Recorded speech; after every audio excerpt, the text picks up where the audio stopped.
Let's see what we can find at this auction.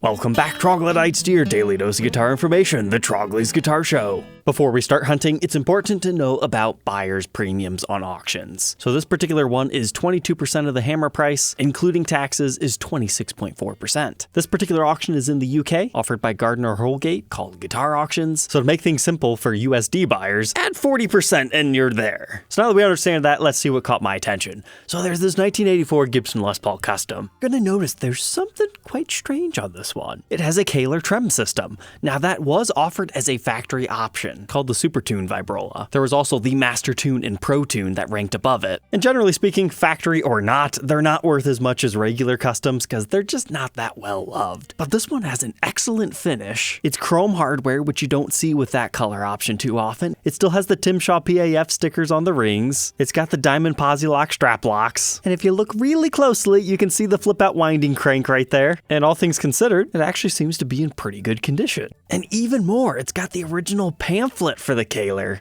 The warranty card, owner's manual, we do have the pick guard still in there. Like, if you're a collector looking for an example of a stock Kahler guitar, even though they're not the most desirable, this one's actually pretty fascinating. So their top estimate with everything added in is about $4,200. Isn't a terrible price for something like this, but again, it's an auction. Who knows what it'll actually end up selling for? You could get a steal. To which you might be wondering, can US guys actually buy from this auction? I always assumed no, but apparently they have partnered with different companies here that can post it to you in the US. You're just gonna have to pay shipping and everything. So maybe it would be more apropos to add 50% to the price. This next one I wanted to take a closer look at. It's labeled as a 1977 Les Paul Deluxe. Typically, a Deluxe will have mini humbuckers. So they've pointed out that somebody has likely routed this for humbuckers. Our plastics are looking okay. Looks like either aged nylon or brass saddles. However, this finish does not look right. I would argue that top might have been redone. It looks a little bit better from the side profile shot. It's got some wear on the back and it's the maple neck. And reading the description, they agree, which I'm impressed. Most auction shops might not have caught that. They even list everything else that's been replaced. With 50% added in, their top estimate is about $2,500. Check out what they're calling a standard over here. They're saying it's from 1974, and if true, this is so terrible that this guitar met this fate. From a collector's standpoint anyways. You could find custom ordered Deluxe that have the humbuckers, and sometimes they would have the standard truss rod cover, other times it's like an early actual standard, but somebody went through the trouble of adding a third humbucker, or maybe if it was a custom order anyways, let's give them the benefit of the doubt, but it's got the mini toggle switch, it's got the DiMarzio, it's probably been modified afterwards, but man, does it look cool. The back's a nice dark tobacco burst color, you've got your buckle wear here, that's just a nice honest road-worn dog. They're disclosing that the neck has been rebound, which probably means it was refretted. Oh, and the neck was refinished, including the headstock face. So they're saying that refin job wasn't the best, and that's why you've got some lifting. So far, I'm impressed with the disclosure here. I guess now that I've read that, I can see that. It doesn't necessarily match the darkness. They went a little bit lighter here. You're looking at about $4,500 USD to get that over. But oh boy, let's check this thing out. 79 custom with aftermarket VOS job. I'm not sure if that would clean off or what exactly is going on here. Was it in a fire? But I love the chrome black customs. They work well, nice aged knobs. The lacquer's ultra heavily ambered. It's got an original style case. But oof, we gotta correct him a little bit. 1979 is pre-Tim Shaw's. They were looking for T-top, if original. But they didn't say anything about refinishes or crazy damages, so perhaps it's just dirty. This one was exciting. Lefty SGs from the 70s have a huge market to them. A long time ago, I bought a white one and a red one, and as soon as I put them on reverb, it's just bam, they would get snapped up and I'd get other messages going, please let me know if this ever becomes available again. I do notice that the bridge pickup is in upside down. That would make me want to further verify what's going on there. It appears that we have a non-original case. That's not a big deal. That looked like early 90s. I was wondering what they were talking about. Patent applied for stickers. No, so that means somebody probably has a real Tim Shaw in that neck position. And then I would want to double check verify what that bridge pickup is because that can't be original on a 1978. They think a high estimate on that would be $2,250 with everything added in. Even with some replaced parts, that's still a good deal. I think that might sell a little bit higher than that.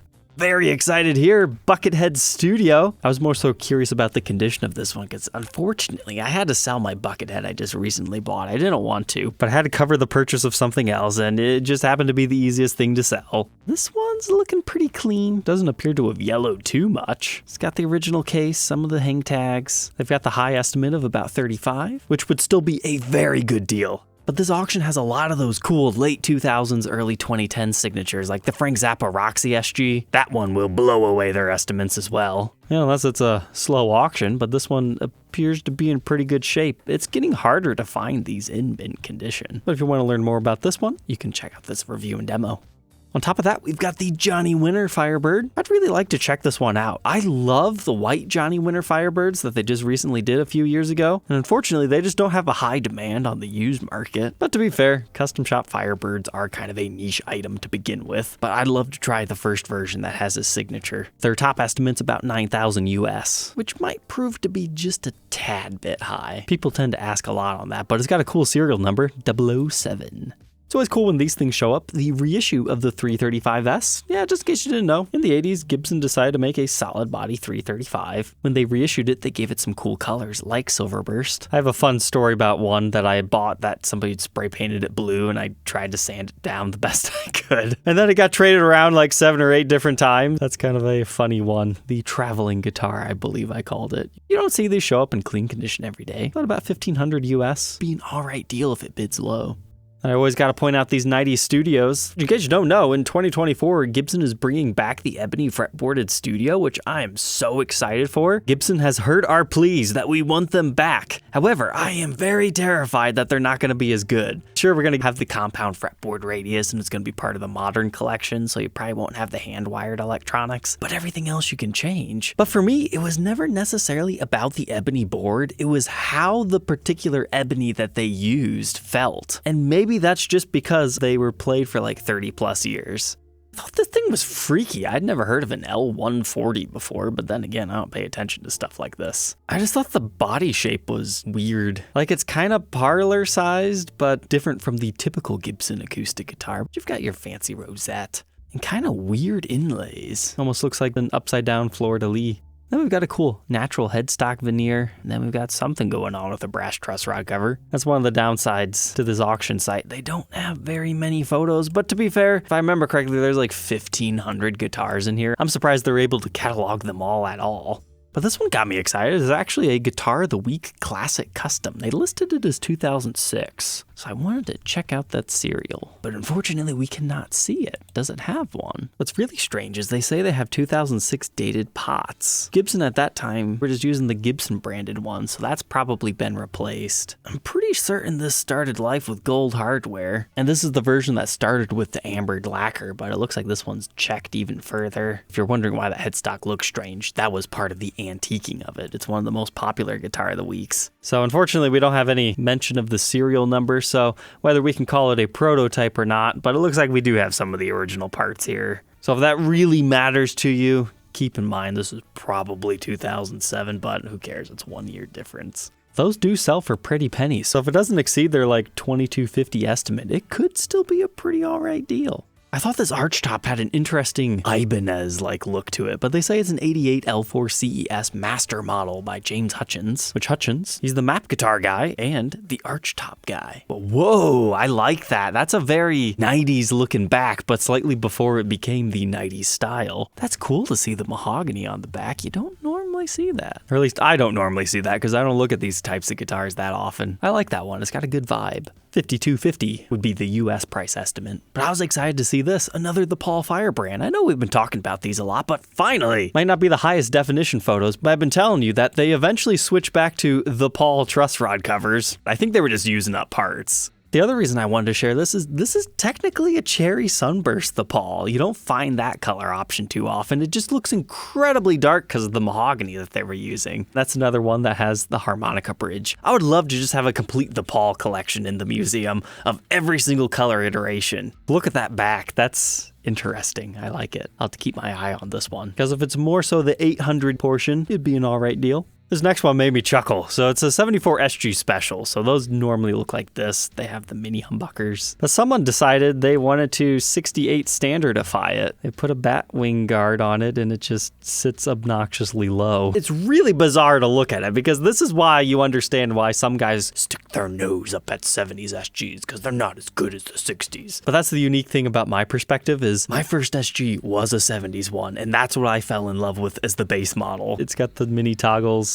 Still got the ABR1 bridge. The back doesn't look too bad. You have to like this look because there's no going back. You're going to have the screw holes no matter what, just like you're seeing here from the original style. Apparently it's got a headstock repair, so keep that in mind when you're bidding. I suppose if you could get it for like 14-ish US, it could be an actually pretty fun player.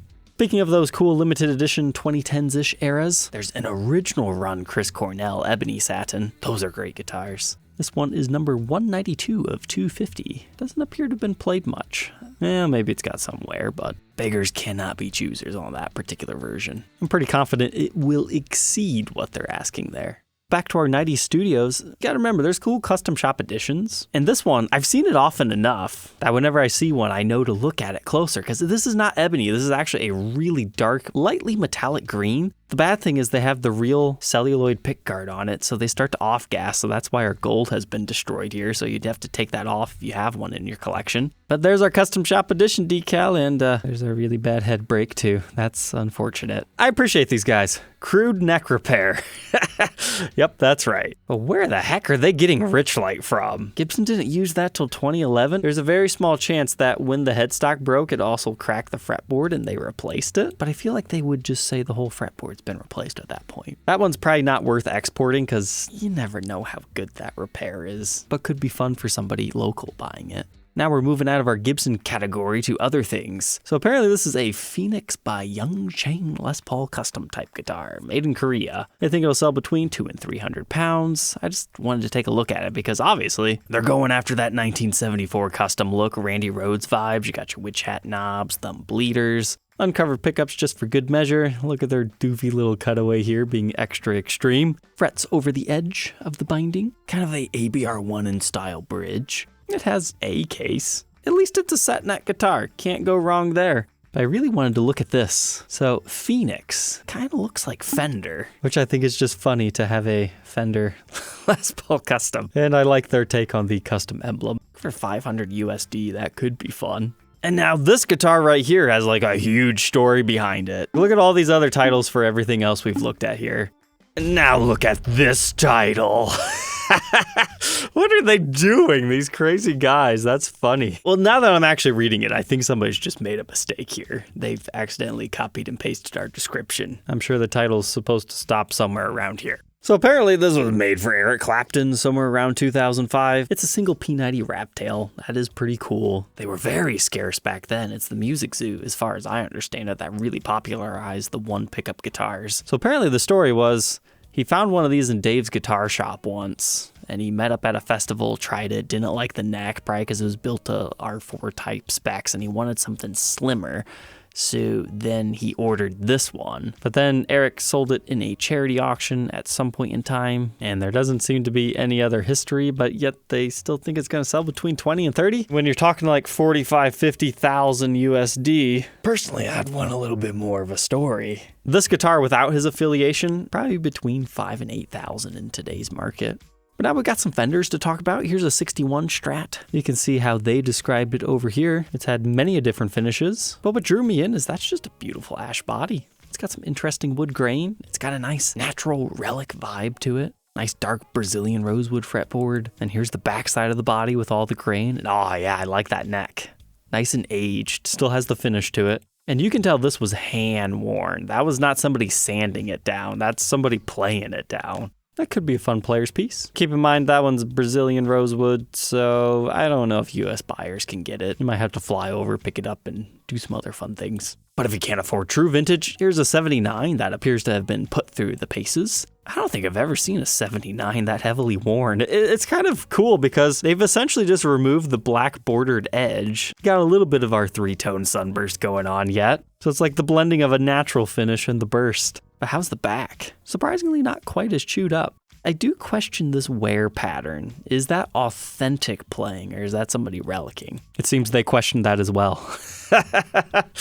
You always gotta be careful with them relicers. But I had to check out this Partscaster. This looks like one of those late 90s, early 2000s Fender style necks that utilize the abalone dot inlays. Then you've got your roller nut on it, blacked out headstock. They've added this whole plate, some gold foil stuff. Apparently this is set up for slide. It looks like fun. But here's one that's not Relic'd, a 78 jazz bass. These things just look cool to me. The whole block inlays, 70s brown, 3 knobs, output jack. Gotta love the gaudy covers on them. Back appears to be in pretty clean shape. We reviewed a Stratocaster that looks similar to that in this episode. And this one I thought could be fun for somebody, a Mexican Stratocaster, but it's got one of the Muse board things on it. I've always wanted to play around with a guitar that has one of those. Then we had another hefty title, Hank Marvin Brian Bennett autographed 1979 25th anniversary Stratocaster. That one is exceptionally clean, like wow. Whether you care about the signatures or not, you can appreciate this as the body gapped piece it is. I actually bought one of these like, what was that? That was almost 2 years ago now. It is coming up in my review and demo pile, so if you're in the market for one of these, I will be posting one shortly. If I remember correctly, it was pretty nice. I don't think it was as nice as that, but we'll be checking it out soon. But that was like day 1. There's like 4 days with this. Everything else isn't necessarily guitars, but I thought maybe if you're local, check out day 3. This is the 7th of December, where they've got like a whole bunch of hard shell cases. I saw some pickups and other things that if you can get these cheap enough, it could be a good deal, like a Gibson Les Paul case and other various new old stock Kahler parts, pick guards.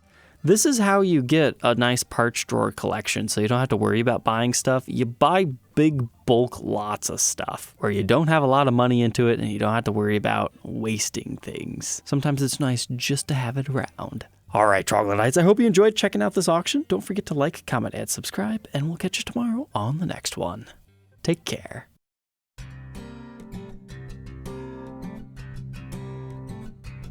If you enjoyed tonight's episode, consider subscribing. I post videos like this every day. And you might even enjoy this next one.